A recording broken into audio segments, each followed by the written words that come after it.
Hello? Anyone out there? Can you hear me? Anyone at all?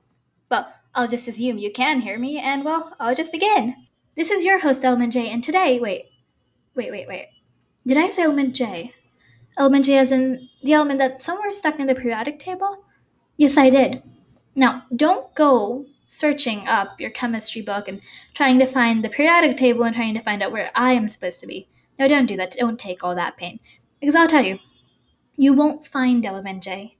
Because it's the only element that does not exist in the periodic table, the only letter that you just can't find in the periodic table.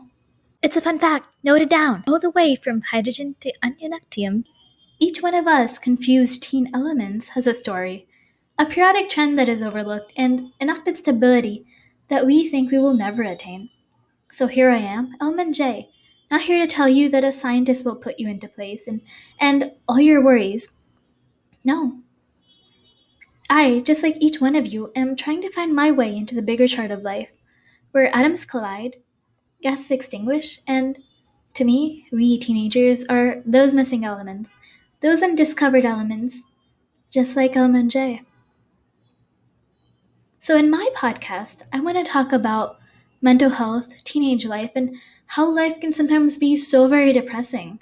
When I was younger, I used to think that becoming a teenager was like a magical transformation where you suddenly turn into someone else, someone you don't recognize anymore.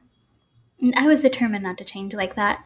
I would promise myself that I would not become the rebellious teenager who would go against the world. I wanted to go against what? Biology? And no, of course, that does not work out. But now I've understood that becoming a teenager doesn't mean losing your childhood. It means accepting whatever adulthood needs you to experience. That isn't some big and fancy word. Being a teenager, we don't change. Rather, everything around us changes, and that somehow sort of compounds the way we see things and perceive things now. It's realizing that friends betray, parents lie, and all adults make mistakes. And that no one in this world will see things the way you do. Sometimes we only see the person we have seen for years, known for years. Perhaps it is that person who is nothing to you but the most popular student, the most talented, the high achiever, or maybe it's just your best friend. No other tag. But when do we see that other part of the person that has decided to live, who chose life over death just yesterday? When do we see that that person has figured out that life was worth living? When do we see that his or her life was crumbling apart when all you could worry was which color to wear and which photo to post on your story? We hardly see the person evolving into a fighter, into a survivor, into someone with a story you could not imagine. It is perhaps a part of social media that makes you think that life is perfect. Life is full of smiles and happy friendship. That you can crop out all those parts that you don't want you to be defined by. But remember, the best moments that you make are never out there. They're with you. Even the worst that draws out the best shades of you, never makes it there.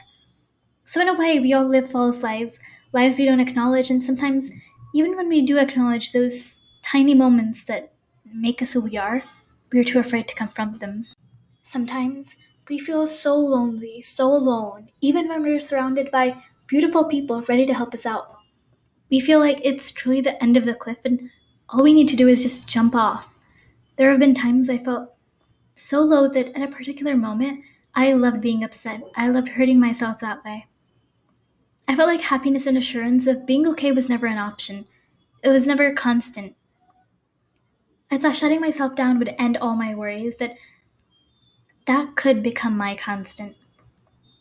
And that scared me though, that maybe I'd remain there forever without actually coming out.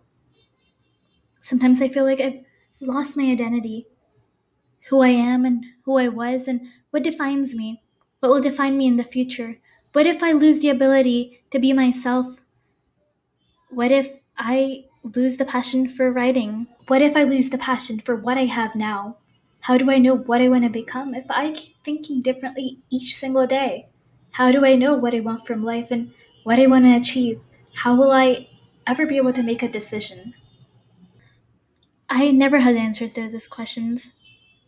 To me, school meant a place where I would try to actually live, somewhere I could be alive. And maybe that's why the lockdown affected me more than things ever had. Despite the pressure to do well at school, school felt like home. It was a place for me to smile, laugh, and be myself all over again. It was a place I wasn't alone with myself, alone with my thoughts where thoughts could actually haunt me. It was a place I felt supported with all my friends who knew I might not be okay, but also knew that I was capable of crossing whatever I had to. They would ask me to talk about it, but never prodded me too much, and that told me they were there, that they were patient. And I knew that despite all, that was what friendship really was. But not always will friends see you that way. Not always will they see you when you're down, and it's hardly their fault, because they too are blinded by whatever they're growing through. And it's hard for them to see beyond that. They are blinded, just like you are. And if you wanted to tell them how you're actually feeling and what's going on inside of you, well, that's different. You can't do that. It's not possible. Not very easy to do because you would be trying to describe yourself to a person who already knows you. And trying to reveal another part of you is just terrifying. And then there are your parents who always want the best out of you, will be there to support you, but in these fragile years, it's hard to have a conversation without actually hurting the other's feelings. It's hard to make anyone, for that matter, to understand what you want to do with your life and your life alone. Sometimes it's not something big that brings us down, it's something small. Things that shouldn't outpower us do. Talking about them seems stupid. How a small fight with your mom broke down your entire day. How scoring below your expectations deflates you.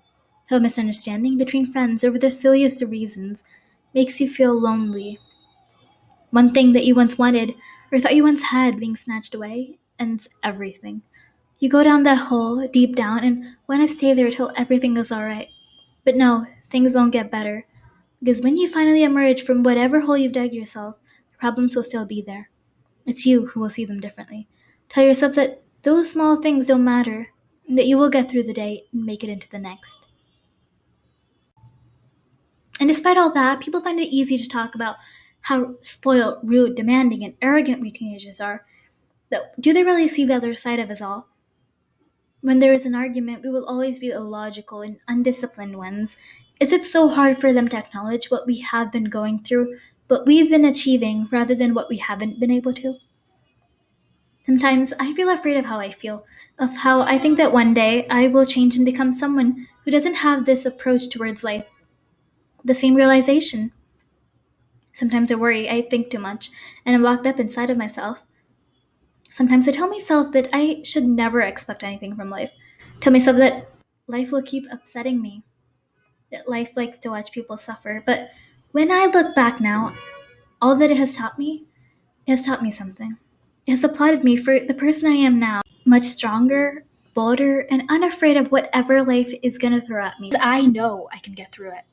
Now, if you don't get what I mean, questioning me why I feel the way I do, why I feel in this particular way, what could simply be wrong with my life that I feel the way I do?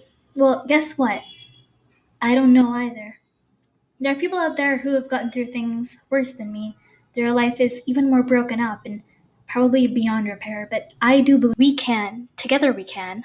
Let's not back down when life teaches us something. Because remember, when you've survived the day, the week, the month, the year, you're a survivor. And as a survivor, you're one of us. So welcome to the Society of Teen Elements, where we are all unique, all different, and yet desperately have the need to fit in to the periodic chart of life. Thank you for staying tuned in all the way till the very end. Any queries, any questions, any suggestions, you can reach out to me through my website, societyofteenelements.wordpress.com. And if there's anything you would like me to address, I will surely go through it. Stay safe and stay strong. Goodbye.